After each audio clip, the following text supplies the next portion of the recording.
Hey, coucou! Alors, c'est le résumé de la conférence, la troisième conférence et la dernière conférence que j'ai donnée chez Alice Parisi et qui concernait le système nerveux, la relation et la régulation. Alors, euh, donc la dernière vidéo, je l'ai finie sur le sujet de comment notre système nerveux fait focus sur des éléments d'insécurité et du coup comment notre régulation part en vrille, grosso modo, donc passe en mode survie ou bien côté action ou bien côté de inaction, enfin côté effondrement, donc dorso-vagal. Euh, dans la troisième conférence, en fait, j'ai continué à approfondir cette dynamique et puis ajouter des subtilités. On a échangé sur plein de choses. Donc là, je vais faire un résumé, comme d'hab, qui va être enrichissant, j'en suis sûr, mais pas exhaustif. Donc il n'y aura pas tous les échanges qu'on a eus, les questions-réponses qu'on a pu avoir. Mais je vais essayer de retranscrire ce qui me paraît être important. Alors, je repars du schéma de la précédente vidéo. Comme ça, on garde les mêmes repères et on va ajouter des choses. Alors, du coup, maintenant, tu comprends qu'en fait, il y a ce pendule, que ce pendule, il permet de visualiser de façon claire comment la régulation du système nerveux se passe. Ça te permet de comprendre qu'il y a grosso modo deux grandes phases de régulation, une liée à l'action, une liée au repos et à la régénération. Que ces deux grandes phases, euh, en fait, c'est totalement naturel pour notre système nerveux d'osciller entre ces deux périodes, on va dire, comme le jour, la nuit, comme les saisons, comme les marées, comme plein de phénomènes naturels qui sont cycliques. En nous, c'est pareil, comme le sommeil et l'éveil. Euh, En fait, notre pendulation biologique, notre oscillation biologique se fait totalement naturellement et sans effort. Euh, donc ce qui est important pour toi de retenir, c'est qu'il y a un truc, alors attends, parce que je trouve pas mon... Ouais, voilà, c'est bon. Tac. Donc il y a cette oscillation qui a lieu, qui est naturelle, et ce qu'il faut comprendre, c'est qu'il y a un élément qui vient vraiment comme influer de façon conséquente sur cette oscillation, c'est la sécurité. La sécurité, donc la sécurité qui est, je l'avais dit à la précédente vidéo, qui est neuroperçue. Donc c'est-à-dire que en fait c'est pas la sécurité que toi tu peux comme consciemment déterminer en disant ça va, la situation est sécure, c'est plus profond. C'est une neuroperception, donc c'est une perception de à la fois mon environnement externe et tout mon intérieur. Il n'y a pas de dualité à cet endroit-là. Il y a une forme de non-dualité dans ce qui est perçu. Et à cet endroit, c'est une balance entre tout ce qui fait sécurité, tout ce qui fait insécurité, qui va déterminer la façon dont mon système nerveux, enfin ce pendule va se comporter, en quelque sorte.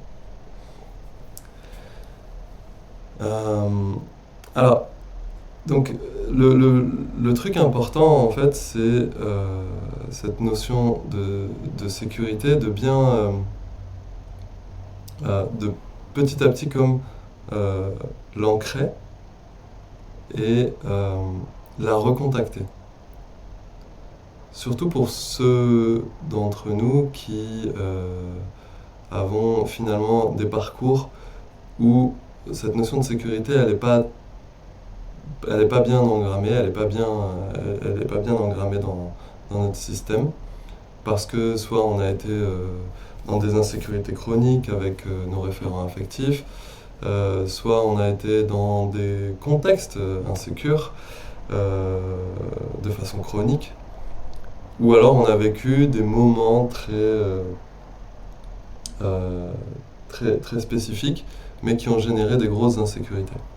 Et donc tout ça fait que dans notre système, il y a comme des habitudes, des engrammes d'insécurité qui ont été enregistrés et qui font que au quotidien maintenant en tant qu'adulte, on va switcher en mode insécure d'une façon qui va être compliquée pour nous de déceler parce que ça se passe à un niveau plus profond que la conscience et du coup ça va nous amener dans des états d'être et du coup des comportements qui ne sont pas forcément appropriés à la situation, aux situations qu'on est en train de vivre dans l'instant présent.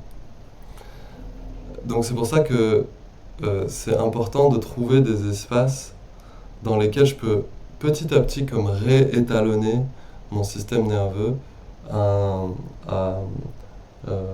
va dire à une fréquence sécure.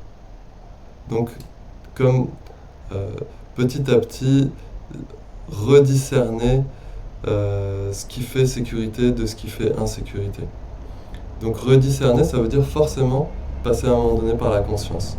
Donc forcément, ça veut dire que et c'est tout le travail qui est enclenché au travers de ce que je partage et au travers de ces conférences notamment, c'est de petit à petit accepter que la conscience a besoin de descendre plus profondément pour rejoindre des zones d'inconscience, rejoindre des zones de subconscience et permettre ce discernement entre ok, en fait, il y a eu de l'insécurité à un moment donné, aujourd'hui, je ne suis plus soumis à ces conditions insécures, et je peux recontacter de la sécurité. Et petit à petit, en fait, ce mouvement qui se fait régulièrement, qui se fait comme une forme d'exercice, comme une forme d'entraînement, fait que il y a plus de sécurité qui se manifeste et qui s'imprime dans mon système.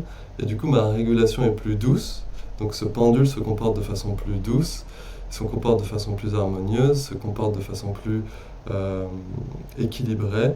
C'est-à-dire que je passe dans l'action et ensuite je reviens dans le repos et ensuite je repasse dans l'action et ensuite je reviens dans le repos et j'ai moins de phénomènes de figement, de phénomènes d'emballement, de phénomènes d'oscillation chaotique entre ces deux pôles en fait. Et donc finalement des expériences qui sont difficiles à vivre corporellement, émotionnellement, mentalement et spirituellement. Voilà. Alors, en fait, pourquoi je parle de corporellement, émotionnellement et mentalement? Ça, c'est un truc que j'ai abordé dans la 3e conférence. C'est le fait que cette régulation, en fait, elle influe à tous ces niveaux. C'est-à-dire que elle a lieu à un endroit très profond de notre être, qui va conditionner la façon dont mon état d'être va se manifester, donc plus consciemment pour le coup, à la fois corporellement, je vais l'écrire là, corporellement, émotionnellement,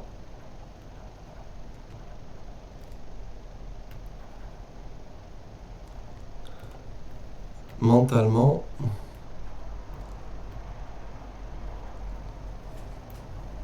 et donc ces 3 dimensions de mon être, donc basiquement mon corps c'est mes sensations, par exemple ma posture, mon tonus musculaire, ma mimique de visage, et puis d'autres choses que ma respiration, mon rythme cardiaque, tout ça. Donc tout ça c'est conditionné par ma régulation. Émotionnellement, donc c'est les émotions qui vont se manifester, donc les sentiments aussi, les humeurs aussi. Donc ça c'est un ensemble de sensations, c'est plus complexe que juste des sensations brutes. Et mentalement, ça va être mes pensées. Donc le discours de pensée, les histoires qui se racontent à propos de moi, à propos du monde, à propos des autres, à propos de donc de moi dans ce que je devrais faire, ou de moi dans ce que je suis. Donc, ou de moi dans ce que j'ai d'ailleurs. Du coup, en fait, c'est ces trois niveaux qui sont conditionnés par cette régulation. Je fais juste un petit check sur la vidéo que tout apparaît bien. Alors non, tout n'apparaît pas bien. Hop, tac. Voilà. Et en fait, alors, ce qui est sympa, c'est que on peut regarder, on peut mettre de l'ordre un peu là-dedans grâce à cette image du pendule. Donc, dans l'action, au niveau de l'action, par exemple, eh ben, on va avoir donc, on va avoir ici des alors corporellement, on en a parlé dans la toute première vidéo, mais du coup mon rythme cardiaque va s'accélérer, ma respiration va potentiellement se réduire, enfin l'amplitude va se réduire et se crisper. Mon tonus musculaire va augmenter, se crisper. Émotionnellement, je vais être dans des émotions qui vont... Alors, tout dépend. Si je suis sécure dans l'action ou insécure dans l'action, je vais pas vivre tout à fait les mêmes émotions. Même si c'est très... faut imaginer que c'est un spectre, hein, que c'est pas hyper figé. Là, on parle, on utilise des mots, donc ça donne l'impression que c'est hyper catégorisé. Mais dans l'expérience, c'est beaucoup plus fluide que ça. Mais grosso modo, on va être dans l'insécure, on va être dans le registre de la peur et la colère. Et dans le sécure, on va être dans le registre de l'amusement, de la fierté, de la joie, de la détermination, de l'excitation, de l'enthousiasme. Voilà, donc ça c'est tout ça c'est action, donc les émotions du côté action. Je vais les écrire, je vais en écrire quelques-unes. Hop, je vais écrire enthousiasme pour la partie sécure et puis peur, colère pour la partie insécure. Voilà. Et au niveau des pensées, et ben pareil, tout dépend si je suis insécure ou sécure dans l'action. Si je suis insécure, il va y avoir beaucoup de il faut, de je dois. Donc ça va être des discours de ce type, hein, à l'intérieur de moi. Il faut que je fasse ci, je dois faire ça, il faut absolument que je pense à ci, faudrait que je fasse ci, j'aurais dû faire ça, je devrais faire ci. Quoique quand on passe parfois dans le je devrais, il faudrait, des fois on a déjà passé du côté d'Orsovagal, mais en tout cas c'est je dois, il faut. C'est je dois, il faut à fond les ballons. Et quand c'est sécure, bah c'est je peux. Ce serait génial de... vas-y, je fais.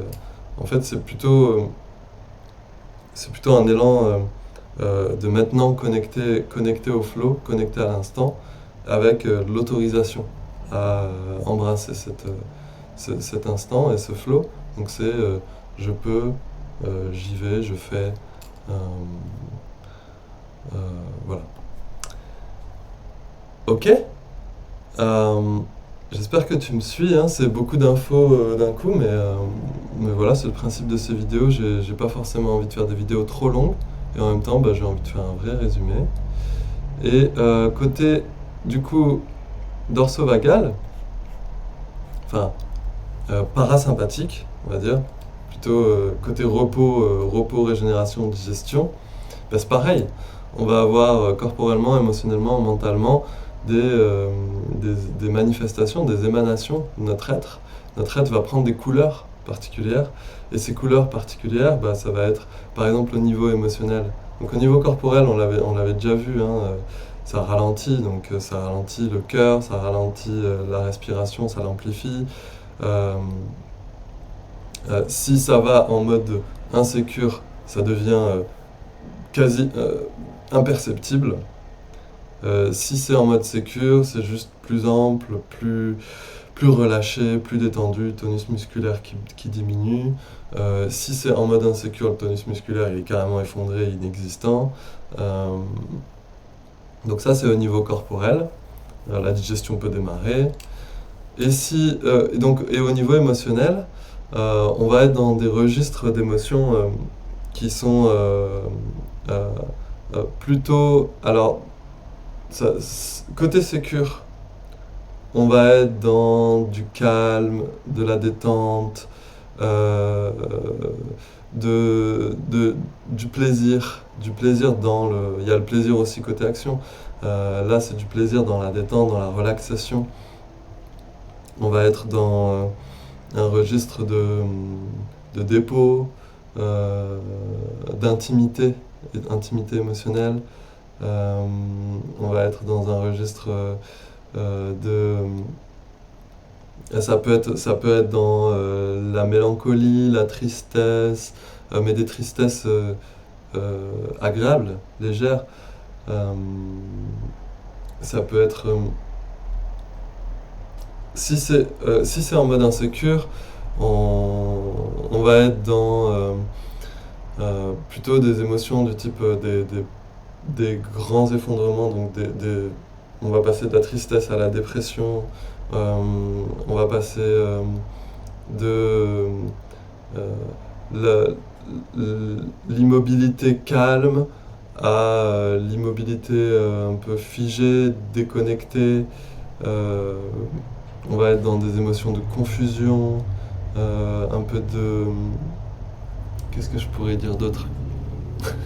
J'ai l'impression de faire une recette.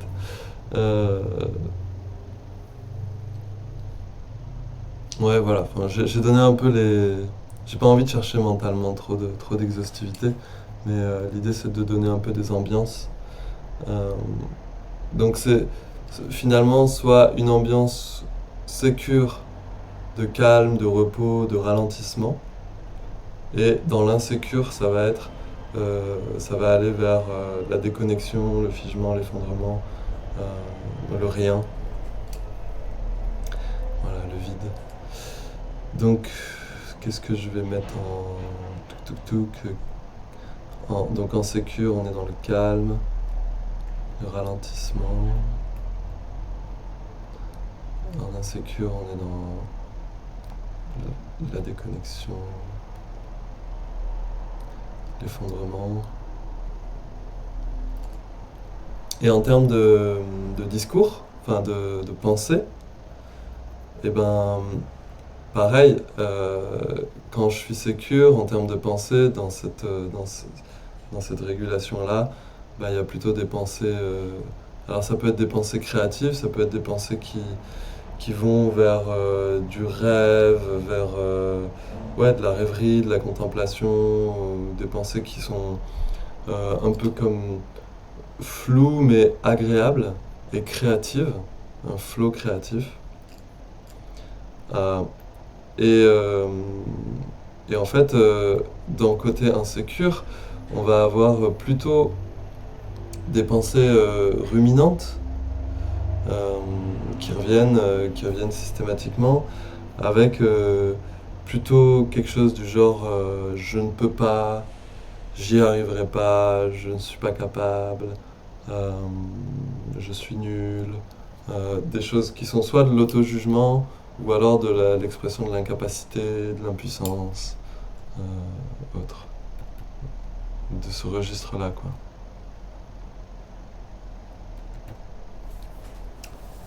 Voilà.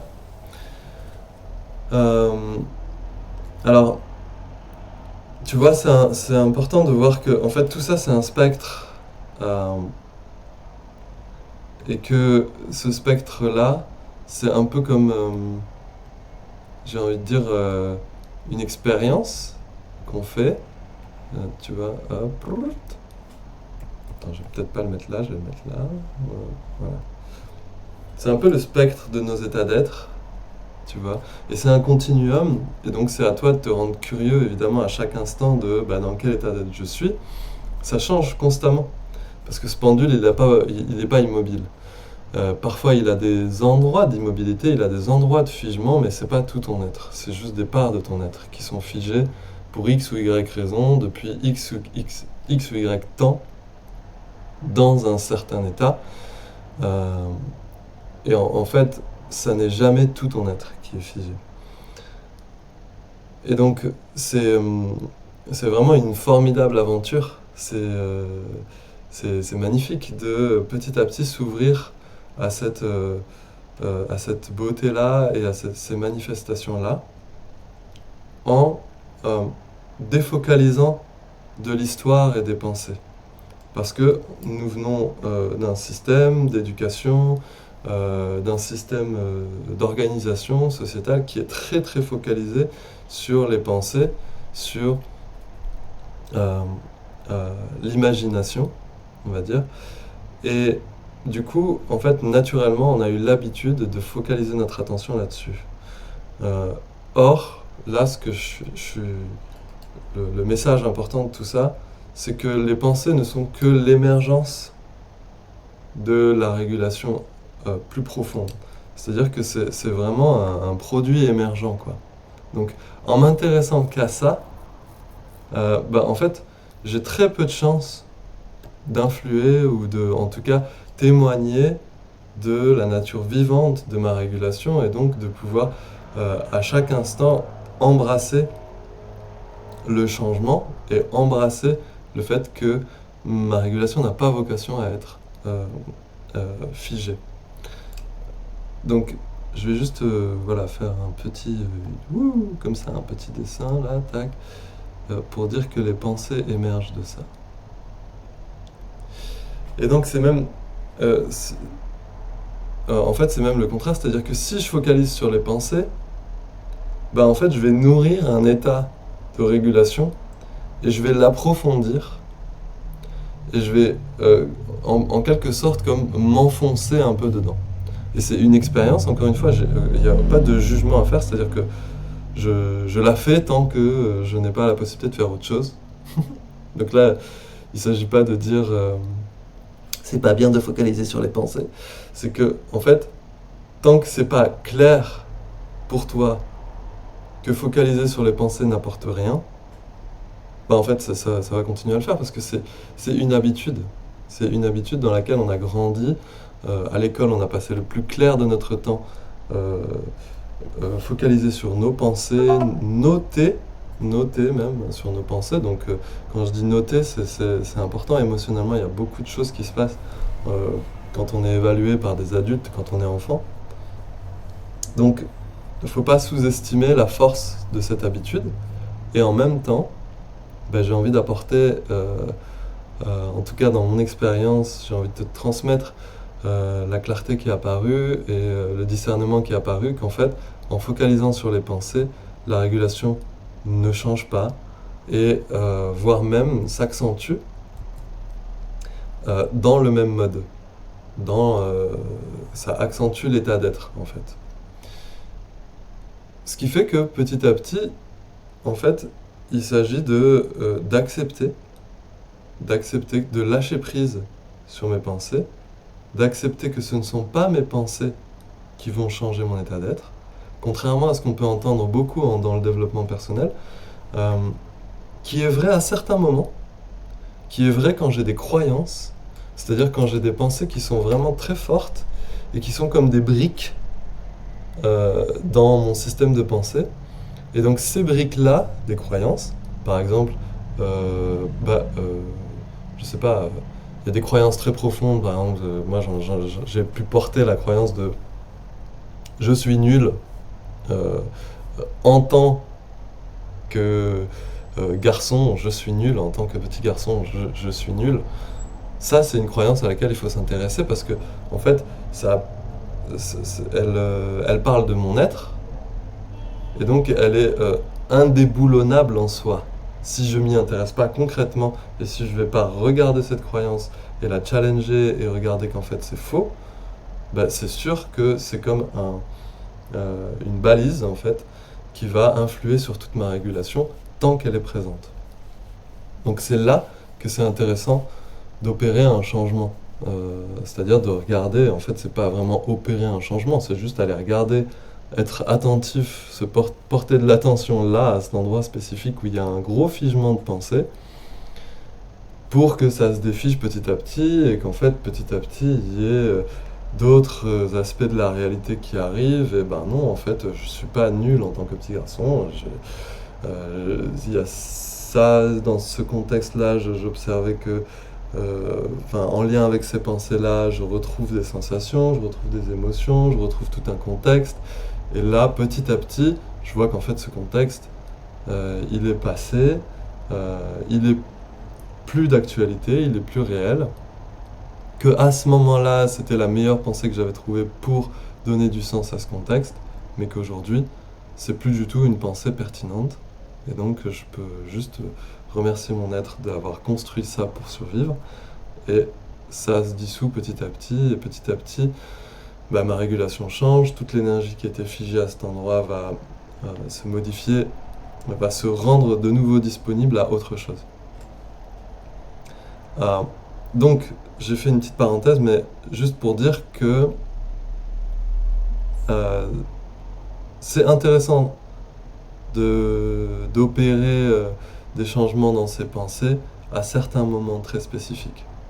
Et je dirais que, en fait, ça apparaît beaucoup plus clairement, les moments où c'est important de s'intéresser à ses pensées, à partir du moment où j'accepte de défocaliser de mes pensées et d'accueillir un peu plus de mon expérience, donc émotionnelle, et surtout corporelle, parce que je vais me rencontrer à cet endroit-là, commencer à rencontrer plus profondément ma régulation, et je vais pouvoir me rendre véritablement curieux des moments où ma régulation semble un peu comme coincée ou tournée en boucle sur une toute petite partie du spectre. Et à ce moment-là, peut-être que vont apparaître des pensées cristallisées, des croyances, des choses comme ça. Et donc voilà, donc l'encouragement, en fait, à travers ce cycle-là de conférences que j'ai donné, c'est de se détendre dans l'expérience, véritablement. En acceptant mes comportements de survie, c'est-à-dire en cessant de surfocaliser sur des comportements de survie qui socialement peuvent être jugés et qui peuvent du coup générer en moi beaucoup de honte et de culpabilité. Donc ça, voilà, j'espère qu'à travers ces vidéos-là, tu as compris qu'il n'y avait pas besoin de culpabiliser, qu'en fait tous tes comportements ont eu une pertinence à un moment donné, et donc ont une pertinence aujourd'hui en termes d'habitude. Que donc ça sert à rien de culpabiliser, ça sert à rien d'en avoir honte, c'est ok. En fait, on est tous des êtres humains et on a tous un système nerveux plus ou moins dérégulé. En l'occurrence, dans le monde actuel, je pense plus que moi, pour la majorité d'entre nous. Donc on peut juste s'accueillir et s'observer avec curiosité, même dans nos comportements les plus asociaux, ou les plus bizarres, ou les plus inadéquates, ou qui semblent les plus inadéquates. Donc vraiment encourager cette curiosité, et encourager du coup une curiosité qui va englober plus que juste l'histoire que je me raconte à propos de ces comportements. Et qui va donc englober aussi comment je me sens. Comment je me sens dans mon cœur affectivement. Comment je me sens dans mon corps. Et juste être petit à petit développer en fait une capacité à rester avec l'expérience et à autoriser comme naturellement ce discernement entre ok, qu'est-ce qui fait insécurité là, qu'est-ce qui fait sécurité, et inviter à ce qui fait sécurité à rencontrer ce qui fait insécurité. Et évidemment là je parle, je dis que des mots, c'est parfois très difficile, on a besoin de soutien, on est, on est une espèce qui est profondément sociale, grégaire, donc on a besoin des autres. Les autres sont de formidables antennes à sécurité, parfois à insécurité, on est d'accord, mais beaucoup à sécurité, c'est-à-dire qu'en fait on a tous des façons de vivre notre expérience qui sont différentes, uniques, et parfois quelqu'un va être en sécurité là où moi je vais être en insécurité, et en fait une relation sincère, une relation authentique peut permettre juste à la personne qui est en insécurité, par exemple si c'est moi, à trouver des repères de sécurité grâce à l'autre en fait, juste en résonance. Parce que mon système nerveux va pas trouver d'insécurité chez l'autre et va pouvoir se recaler, se réétalonner en mode ah ouais, ok, ça c'est sécure, ah bah cool. Et c'est une intelligence qui fonctionne à chaque instant. C'est pas une intelligence que j'ai besoin de contrôler en fait. T'as rien besoin de contrôler en fait. Ça se fait naturellement. Là, j'espère juste apporter comme de la reconnaissance pour que tu puisses te détendre et que tu puisses te sentir porté par un processus et une intelligence qui est à l'œuvre et qui est infiniment bonne et qui est vraiment comme une autorégulation qui dépasse juste notre individualité propre, qui est une autorégulation du vivant, j'ai envie de dire, même qui dépasse l'humanité, quoi, c'est un mouvement qui est global, et que en se détendant là-dedans, en fait là, je peux commencer à goûter à la magie de l'expérience et à la simplicité aussi de l'expérience et, et à savourer en fait un quotidien malgré l'inconfort évidemment parce qu'il y a toujours de l'inconfort parce que c'est très inconfortable d'être vivant et on va rencontrer des endroits de nous qui ont souffert, des endroits de nous qui ont été en très grande insécurité, mais ce qui va se bâtir petit à petit c'est une perception profonde que je suis en sécurité. Voilà. Et ça, c'est ça qui se rebâtit petit à petit. Ce je suis en sécurité, à la fois dans l'accueil de l'expérience, mais aussi le témoignage de l'expérience. C'est-à-dire à la fois dans ok, je, j'accueille en sécurité ce qui se passe, et je constate et j'affirme parce que je le regarde, je le vois, parce que je suis en lien avec mon expérience à la fois corporelle, donc mes sens, je suis en intimité affective avec moi-même, euh, et mes pensées ne sont plus une source de surfocalisation, donc je peux petit à petit comme envoyer l'info au travers de toute cette expérience que tout est ok en fait. Je suis en sécurité. Euh, bon voilà, ça fait beaucoup d'infos. C'est cool. Je crois que j'ai terminé. J'espère que ça t'aura apporté, que tu auras trouvé voilà, des repères, des choses qui t'ont interpellé. Si tu as envie d'approfondir tous ces sujets en direct avec moi, bienvenue. J'offre des séances individuelles, j'offre des espaces d'accompagnement hybrides, collectifs, individuels. Tu peux vraiment m'envoyer un email avec grande joie. Je te lirai, je répondrai à tes questions. Et puis, on se donne rendez-vous pour une prochaine rencontre, euh, quelque part à Bordeaux ou sur Internet en visio. Voilà, bonne continuation à toi.